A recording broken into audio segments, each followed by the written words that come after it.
Welcome, and thank you for joining me as we continue our journey through the tarot. We have come to the Emperor card. Now this is the first of the cards associated with the zodiac, and therefore alchemy. This card is associated with Aries and the alchemical process of calcination. The word that comes through here the most in association with this card is authority. Jason Lauderhand says that this is the Ancient of Days, so this is the ultimate authority in the universe. He also describes him as a daddy. The reason the Empress had to exist before the Emperor is it is by her power that he has anything to rule.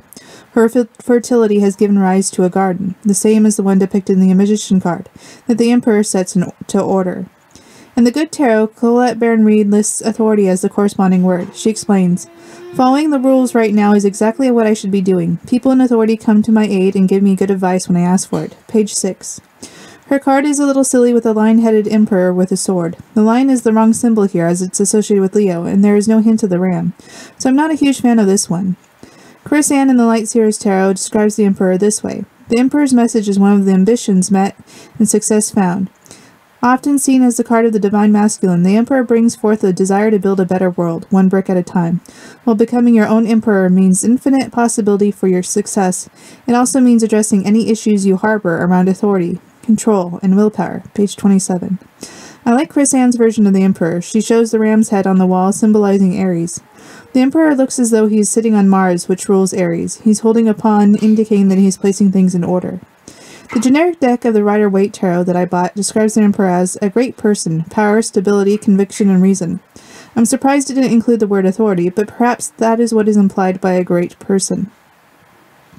Now, A.E. Waite describes the image of the Emperor. He draws particular attention to the fact that he has the Emperor on a throne as opposed to a cube, because he says that the cube confused the symbols.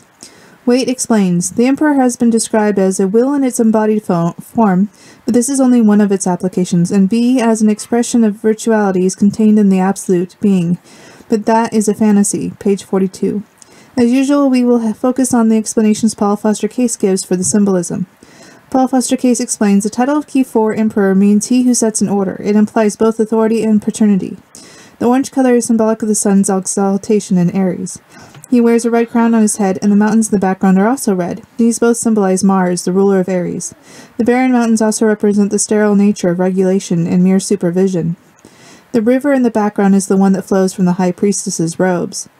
The ram's head on his shoulder and on the side of the cube that he sits upon represents Aries, which has its symbol, the ram. Case has the Emperor sitting on a cube like the high priestess. The cube represents cosmic law.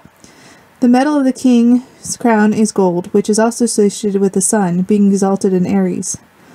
The way that the Emperor sits in Paul Foster Case's tarot is also significant. He sits in the position that forms the sign of sulfur. Sulfur is one of the 3 essentials in alchemy. Interestingly, 3 figures in the tarot form this symbol. Here the Emperor in the upright position, then the Hanged Man in the reverse position, and the Dancer in the World card right side up again. So here we have the start of a series of the evolution of sulfur. Now, sulfur is associated with the anima, or the personality of an individual. It is the aspect of ourselves that is aware of ourselves, is separate and unique from the rest of the cosmos. Aries is the zodiacal sign where spirit, according to John Van Auken from Edgar Cayce's ARE, first pushed itself into physical material reality, and perceived itself as unique. Immediately, as one would assume, the soul sought to put things into an order that pleased themselves. So we have here a few extra layers that Paul Foster Case did not cover.